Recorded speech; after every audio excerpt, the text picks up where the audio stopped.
मैंने अपनी खाला के बेटे को भाई बनाया हुआ था। वो भी मुझसे बहनों जैसा ही सलूक करता था। 28 साल की उम्र में मेरी शादी हो गई और मैं दुल्हन बनकर अपने ससुराल आ गई। एक दिन घर में कोई नहीं था जब मैंने फ़ोन करके भाई को घर बुलाया। भाई ने मुझे देखा तो मुझे गले से लगा लिया। मुझे बहुत अजीब लगा था क्योंकि वो मेरा भाई था। हमारे दरमियान आज ये पहला मौका था कि मैं भाई के साथ गले मिली थी। गर्मी की वजह से मैं पसीने से काफ़ी भीग चुकी थी। जैसे ही मेरा भाई पीछे हटा तो मुझे देखकर मुस्कुराता हुआ बोला कि बाजी, शादी के बाद आपके तो काफ़ी बड़े। मेरी उम्र अभी 28 साल है। मैंने बीएड किया हुआ है। मैं अपने माँ बाप की लाडली भी बहुत थी। अल्लाह पाक ने मुझे बहुत ही खूबसूरत बनाया है, इतना खूबसूरत कि देखने वाला हैरान रह जाए। लेकिन नसीबों से हार गई थी। मेरे वालिद साहब एक प्राइवेट अदारे में जॉब करते थे। ये मेरे माँ बाप ने मेरी ख्वाहिश ख्वाहिश पूरी की थी। मैं तब बहुत खुश थी। मेरे वालिदैन मुझे शहज़ादी कहकर बुलाते थे। मैं बहुत हंसमुख लड़की थी, मगर अब मेरी 2 तलाक़ें हो चुकी हैं। शकील मेरी ज़िंदगी में न आते तो मैं कब की खुदकुशी कर चुकी होती। मैं अभी बीएड कर रही थी कि मेरी माँ को मेरी शादी की फ़िक्र लग गई। ख़ानदान में मेरे हम उम्र लड़का ना होने की वजह से मेरी माँ ने एक रिश्ता करवाने वाली को मेरे रिश्ते के लिए कह रखा था। वो हर दूसरे दिन किसी न किसी को हमारे घर मेरे रिश्ते के लिए ले आती। जो भी मुझे देखता पहली नज़र में ही पसंद कर लेता,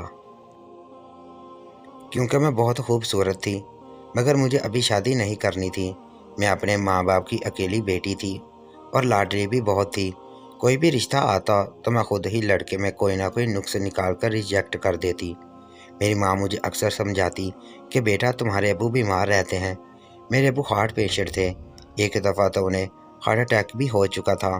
बस इसी वजह से मेरी अम्मी मेरी शादी के लिए परेशान रहती थी।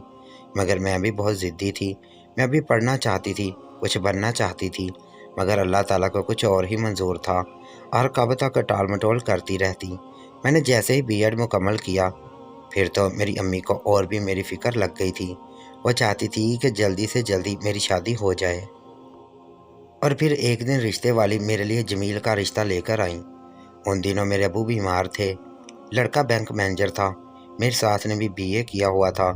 जमील अपने बहन भाइयों में सबसे छोटे थे। उनके वालिद साहब तो बचपन में ही फौत हो गए थे। जमील की बहनों की भी शादी हो चुकी थी और एक बड़ा भाई था। उनकी जॉब दूसरे शहर में थी, इसलिए वो भी अपनी बेगम के साथ दूसरे शहर में रहते थे। पढ़ी लिखी फैमिली थी। उन्होंने भी मुझे पहली नज़र में पसंद कर लिया। मेरे वालिदैन भी उनके घर गए तो उन्हें भी जमील और उनकी फैमिली बहुत अच्छी लगी। मैं अब भी शादी नहीं करना चाहती थी, मगर अब्बू की हालत देखकर मैं चुप हो गई। मेरा रिश्ता तय हो गया और 2 माह बाद शादी थी। मैं अपने माँ बाप की अकेली थी। ना कोई बहन थी और ना कोई मेरा सगा भाई था। हाँ, अलबत्ता मेरी खाला का बेटा जावेद मेरा मुंह बोला भाई बना हुआ था। मुझसे उम्र में बहुत छोटा था। मेरी पहली शादी के वक्त जावेद अभी 15 साल का था। मुझे अच्छी तरह याद है, मेरी शादी के दिनों में वो एक हफ्ता हमारे घर रहा था। कोई काम करने वाला तो था नहीं। अबू भी बीमार रहते थे। मेरी शादी के सारे इंतज़ाम अबू के साथ मिलकर उसी ने किए थे। था तो वो मेरा मुंह बोला भाई, लेकिन वो मुझे सगे भाई से भी ज़्यादा अजीज़ था। मेरी हर बात मानता। मुझे बाजी बाजी कहते कहते उसकी ज़ुबान नहीं थकती थी। और फिर मेरी शादी हो गई। मैं अपने नए घर चली गई। जमील भी बहुत अच्छे थे और सबसे बढ़कर ये कि मेरे साथ मुझे मेरी माँ से बढ़कर प्यार करती थी। सब कुछ बहुत अच्छा चल रहा था। बड़ा घर था, गाड़ी थी, सब कुछ था। जमील वैसे तो मेरी हर बात मानते थे, मगर मैं जब भी अपने लिए मोबाइल का कहती, मुझे मोबाइल ले दें, मुझे आपसे और अम्मी अबू से बात करनी होती है, लेकिन वो टाल मटोल कर देते। मैं मोबाइल के लिए ज़िद करती तो वो चुप हो जाते, अपना मूड ख़राब कर लेते। शायद वो मुझे मोबाइल नहीं लेकर देना चाहते थे। फिर मैं जब चुप हो गई, दिन ऐसे ही गुजरते गए। मेरे अबू अक्सर मेरी खाला के बेटे के साथ आते। सब कुछ ठीक चल रहा था। मेरा मुंह बोला भाई मेरे बुलाने पर हफ्ते में एक बार ज़रूर आता था, कभी अम्मी अबू के साथ तो कभी अकेला। शादी को भी 3 माह ही गुजरे थे कि मुझे महसूस होने लगा जमील मुझ पे शक करने लगे हैं। मेरी सास के पास तो फ़ोन था। वो रोज़ाना बैंक से अपनी अम्मी को फ़ोन करते। वैसे तो वो शाम को घर आते थे, मगर जिस दिन मेरी खाला का बेटा मेरा मुंह बोला भाई आता, वो जल्दी घर आ जाते। और फिर एक दिन वो हो गया जो नहीं होना चाहिए था। میرا بھائی جاوید آیا ہوا تھا۔ جمیل اچانک کمرے میں داخل ہوئے۔ وہ بہت غصے میں تھے، مجھ پہ چلانے لگے، تمہارا اس کے ساتھ کوئی چکر ہے؟ میرے پیروں تلے سے زمین نکل گئی۔ خدا گواہ ہے وہ میرا چھوٹا بھائی تھا بس۔ جمیل نے اسے دھکے دے کر نکال دیا۔ میں بہت روئی، جمیل کی منتیں کی، جمیل ایسی کوئی بات نہیں ہے۔ پاؤں پکڑے مگر وہ اٹھ کر باہر چلے گئے۔ اس رات میں بہت روئی تھی۔ میرے ماں باپ کو پتہ چلا تو انہوں نے بھی میری ساس کو ہر طرح تسلی دی، ایسی کوئی بات نہیں ہے۔ پھر مجھ پہ ایک راز کھلا جو جمیل اور میری ساس نے ہم سے چھپا رکھا تھا۔ وہ یہ، جمیل کی بڑی بہن کا کسی کے ساتھ موبائل پر چکر تھا، جس وجہ سے وہاں رشتہ نہ ہونے کی وجہ سے وہ ایک دن اپنے عاشق کے ساتھ بھاگ گئی اور آج تک اس کا کوئی پتہ نہیں تھا کہ وہ کہاں ہے۔ یہ بات میرے سسرال والوں نے ہم سے چھپا رکھی تھی۔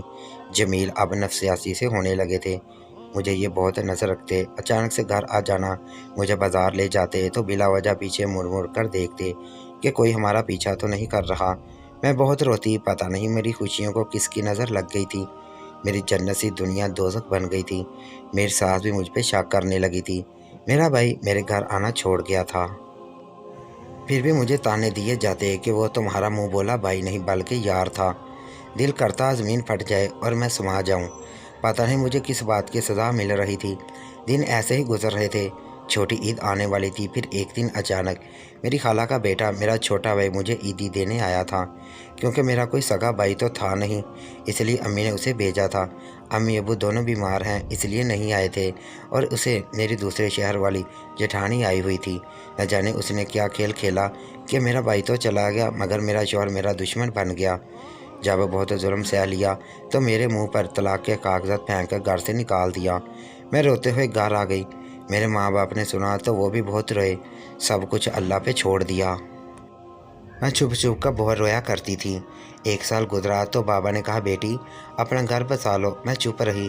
اس بار میرا رشتہ میرے دور کے عزیز جو گاؤں میں رہتے تھے، ہمارے گھر آنا جانا بھی بہت کم تھا، وہاں ہوا۔ سادگی سے نکاح ہوا اور وہ مجھے لے گئے۔ وہ رات مجھے آج بھی یاد ہے۔ میرا دوسرا شوہر اس کو نہ جانے کیسے دور پڑتے تھے، جب بھی اسے دورہ پڑتا وہ گھر کے برتن سامان سب کچھ توڑنے لگتا اور مجھے بھی بلا وجہ مارتا۔ وہ مجھے بالوں سے پکڑتا، مجھے دیوار کے ساتھ ٹکر مار دیتا۔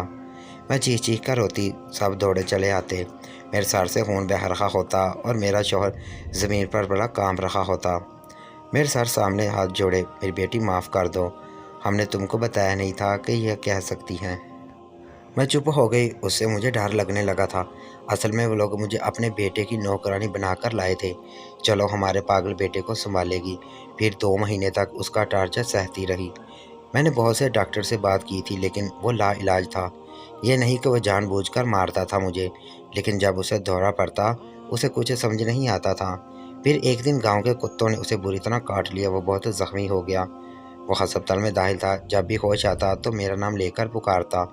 میں اس کے پاس بیٹھی ہوتی۔ ڈاکٹر نے جواب دے دیا تھا کہ حالت بہت نازک ہے۔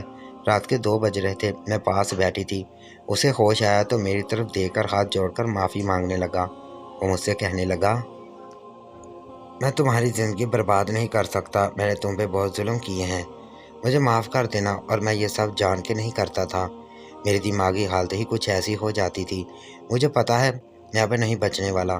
میرے مرنے کے بعد پتہ نہیں میرے گھر والے تمہارے ساتھ کیسا سلوک کریں، اس لیے میں تمہیں آزاد کرتا ہوں، اور مجھے طلاق دے دی۔